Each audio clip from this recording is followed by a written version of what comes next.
An organisation which fights, if I you may label it as terrorist. Well, an organisation which fulfills every... Come off it. Well, I don't know what else you call an organisation which has killed hundreds of it. What was the Irgun? What was the Haganah? Well, the Irgun and the Haganah are not operating at the moment. No, but what were they? Well, they were terrorist organisations at the time. But I would say that we're talking about what's happening at the present. And the present situation is that Israel builds bunkers in which its civilians have to shelter from rocket fire from the Hamas. The Hamas builds bunkers and hides its rockets in it, and then puts civilians on top of those bunkers. That is a terrorist organisation. That is an organisation that has no respect. That is an organisation that has no respect for human lives, not Palestinian lives and not Israeli lives. F-16. In a heated debate on the Hamas-Israel conflict, Douglas Murray confronts an Islamic professor, offering a critical perspective on Hamas and its actions. Murray's arguments highlight the brutality and terrorism perpetuated by Hamas, painting a stark picture of the realities faced by both Palestinians and Israelis.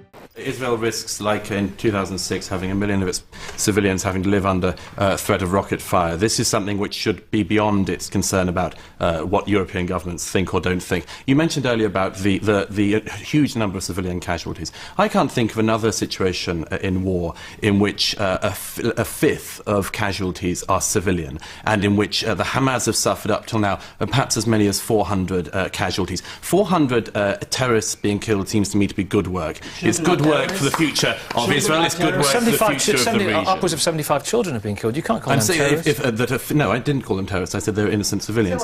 But that 4 times that number of people being killed, the targeted people being killed, are terrorists, and they have been killed. And that can only be good for the region. It can only be good for Israeli security. And if the Arab world really cares about the Palestinian peoples, why doesn't it do something for them practical instead of whining about this tiny slither of land which Israel occupies? Why don't they realise that if there's going to be peace in the region, it relies on there being a Palestinian solution, and there relies on there being an Israeli solution? That can happen, but the first thing that has to happen is that the Arab governments and the Palestinians realise that Israel isn't going anywhere. If they made that realisation, why would they be firing rockets in? Douglas Murray starts by addressing the fundamental nature of Hamas, calling it a barbaric organisation. He emphasises that Hamas's actions cannot be justified, regardless of the historical or political context. Murray argues that defending Hamas's atrocities is despicable, as their actions harm both Palestinians and Israelis. How do you think Gays for Gaza will get on long term? Well, the joke at the moment is that there aren't enough tall buildings in Gaza to throw Gays for Gaza off. But these people are, I've said very often, they're part of the same phenomenon as turkeys for Christmas and chickens for KFC. I mean, I'm fed up with these fringe idiot cases. They're so mentally defective, these people, and incredibly narcissistic. I can be queer and also celebrate Palestine. No, you fucking can't. Fuck off. Just,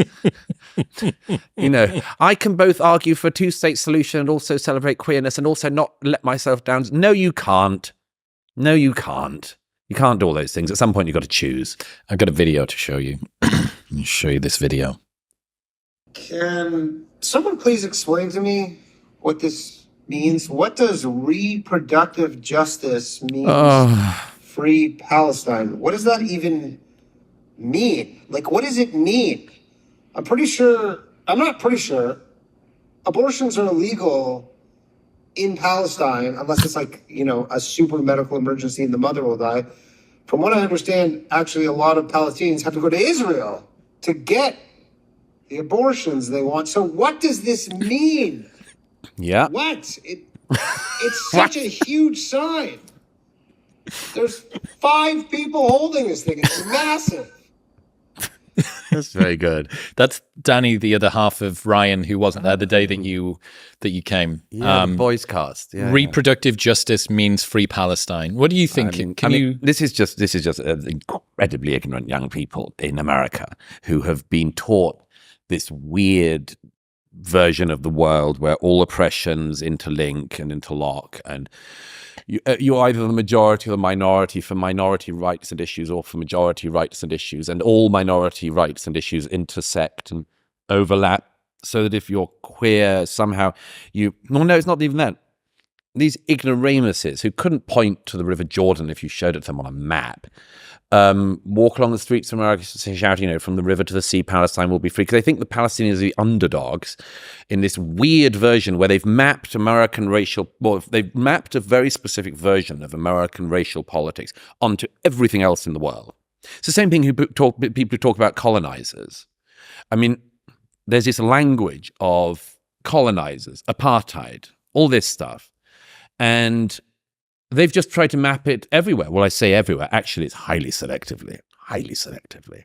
I mean, the people who are talking about Israelis being colonizers, when I saw that the other day on the streets of London, I thought, yes, if only there was a name for large numbers of people who came from outside to a country. And if only we could identify what they might be called in Britain. Oh, it would be immigrants, wouldn't it? Do you want to call immigrants colonizers in Britain? You sure you want to follow this logical conclusion? The talk about indigenous peoples. Oh, okay, great. Anyway, you don't want to apply that. Might there be a country or continent, say, Europe, where you don't want to start talking about the indigenous peoples? I notice that people don't. But if you do want to, welcome to hell. So, no, all that is happening is a very selective mapping of a particular interpretation of the world that very dumb people in America have tried to put on certain selective other cases. And it doesn't work. It just doesn't work. But may they never find out how much it doesn't work. May they never find out. I wish them bliss in their ignorance, because if their ignorance ever gets popped, it will be as brutal a day as can be imagined. I've been thinking for a good while about how hypocrisy is a purpose-built tool for the internet to use. It's like catnip for the internet. It's the thing, because the reason it's so purpose-built, it's like one of those can you spot the difference competitions on a touchscreen iPad. This is what's on the left, this is what's on the right. And what you have is, here's something that someone once said or a position that they used to hold, and here is what they hold now, or here is what they do in their real life, or here is whatever. Yeah. And it's kind of what you're identifying here, that you have a worldview which is self-contradictory. You're just using different words for one thing that is almost exactly the same for another thing. Right. And then complaining about this one, saying don't look over here at this one. Yeah. Well, I mean, everyone is inconsistent to some extent. Hamas, according to Murray, has long been a destabilizing force in the region. He stresses that while civilian casualties in the conflict are tragic, the primary focus should be on eliminating the terrorist threat. Murray points out that the death of 400 terrorists is significant for Israel's security and the broader region's stability. This perspective underscores the necessity of targeting terrorists to ensure long-term peace. Murray criticizes the Arab world's reaction to Israel's actions, labeling it hypocritical. He argues that Arab nations have done little to genuinely support the Palestinian people. Instead of aiding Palestinians constructively, they often focus on condemning Israel. Murray insists that for peace to be achievable, Arab governments and Palestinians must accept Israel's existence and work towards a viable solution for both peoples. And I don't think, by the way, that I mean, on hypocrisy, or, for instance, I can see a scenario where somebody might say, oh, Douglas, you're hypocritical on this particular question. I might say, well, there are some things I think are even more important than not being a hypocrite, such as, I don't know, surviving. The worst thing about him is hypocrisy. And there's a weird... Hypocrisy is the easiest one to catch people on, is the truth of that. Correct. Yes. It's the easiest one to spot. Yes. You just... And they do it, as you say, on this is what this person said 20 years ago, this is what they say now. Okay, again, human being in growing up, shocker. Yes. Yeah. People are allowed to evolve, they change their minds, they grow up. It'd be rather boring to say the same thing and think the same thing only for 70 years. But yeah, people find hypocrisy very, very easy to see, and it's about the only vice you can really catch somebody on, I think. Which is if you say one thing publicly and do another thing privately. It's about the only one that people are really confident on. Or most other moral judgments, for better or worse, have sort of ebbed away, but people still are able to judge hypocrisy.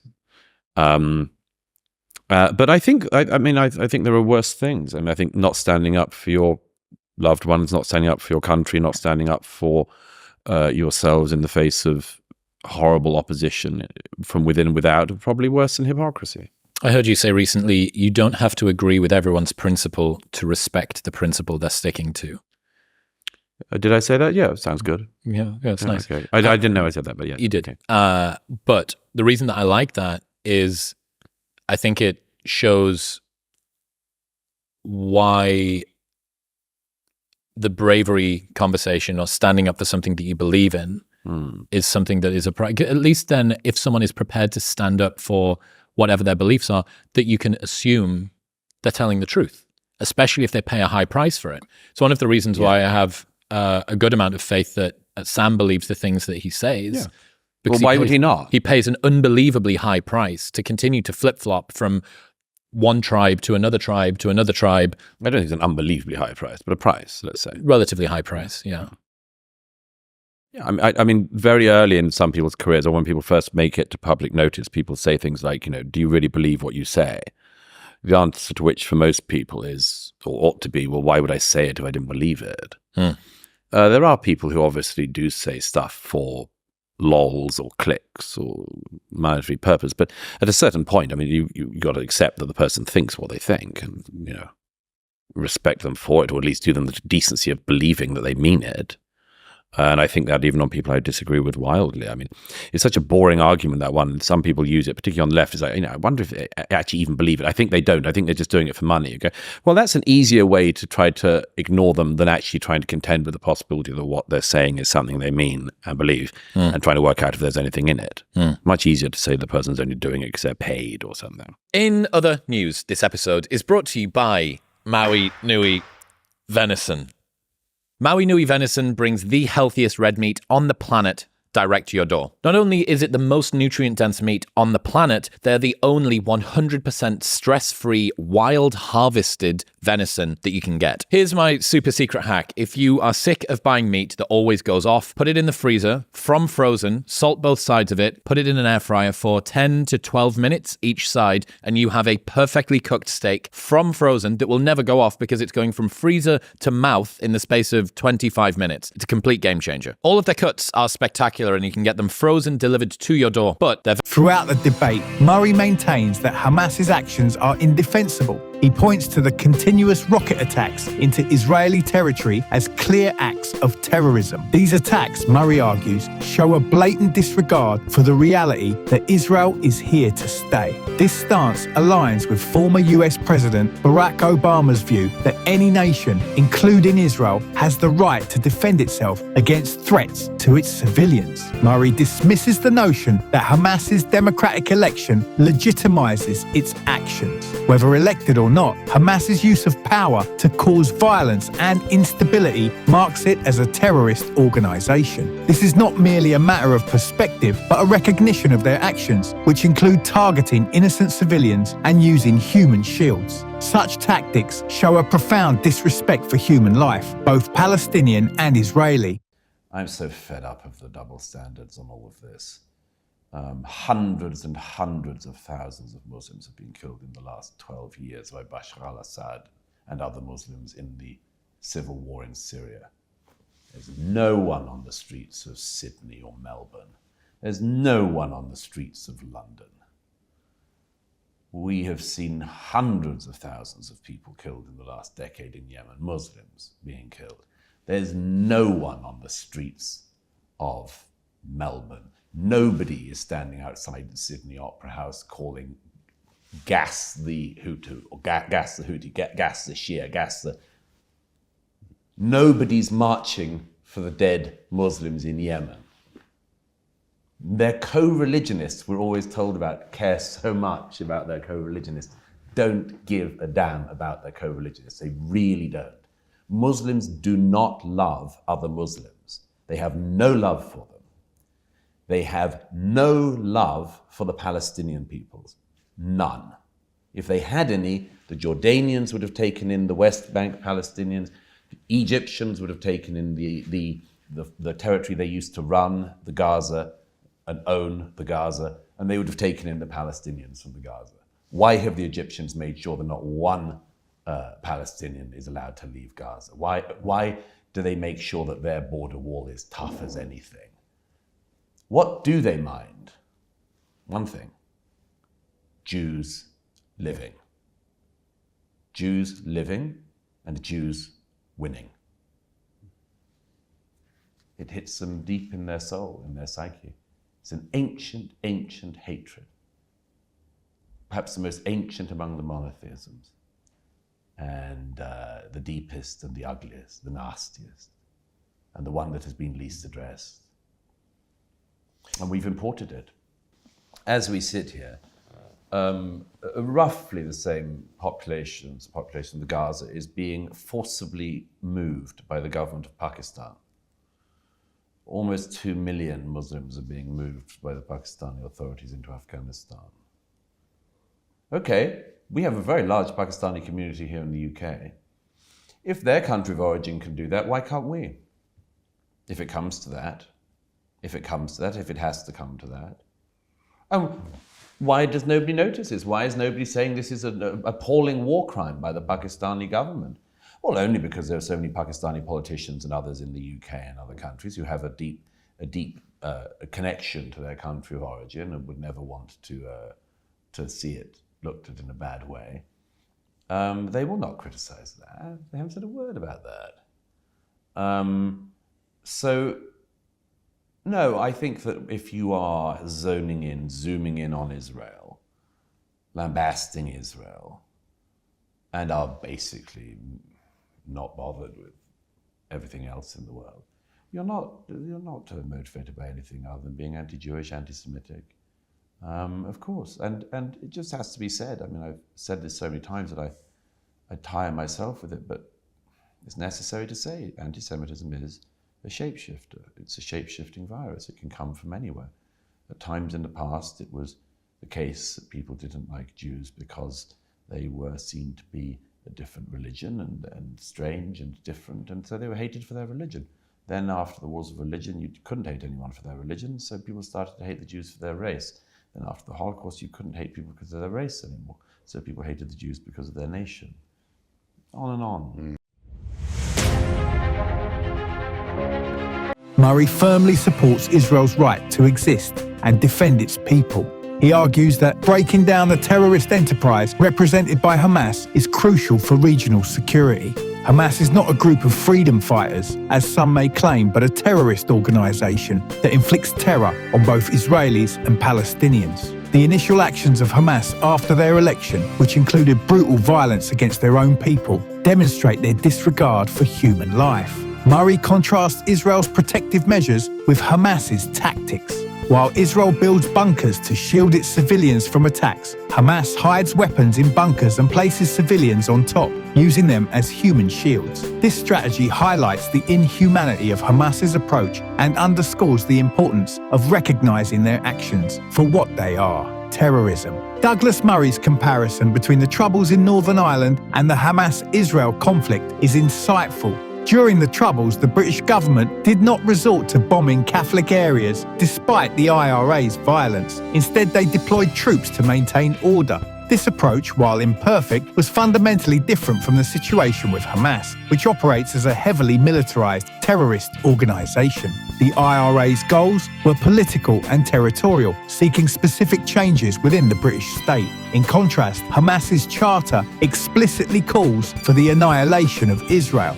This fundamental difference in objectives sets Hamas apart as a more aggressive and dangerous entity. Israel's response, therefore, is a necessary defense against a group that uses its own people as human shields and causes widespread harm and fear. Murray emphasizes that Hamas's actions are far more aggressive than those of the IRA. Israel's measures to defend itself, including the security fence, are crucial for protecting its citizens from a group committed to their destruction. Supporting Israel's right to defend itself is not only justified but essential for preserving peace and security in the region. The problem is we've forgotten how to be genuinely proud of our great countries, both America and the United Kingdom, two of the greatest countries in the world. It's almost like every day now, somebody somewhere, normally on the left, the woke left, is queuing up to find a reason to hate the countries and their histories.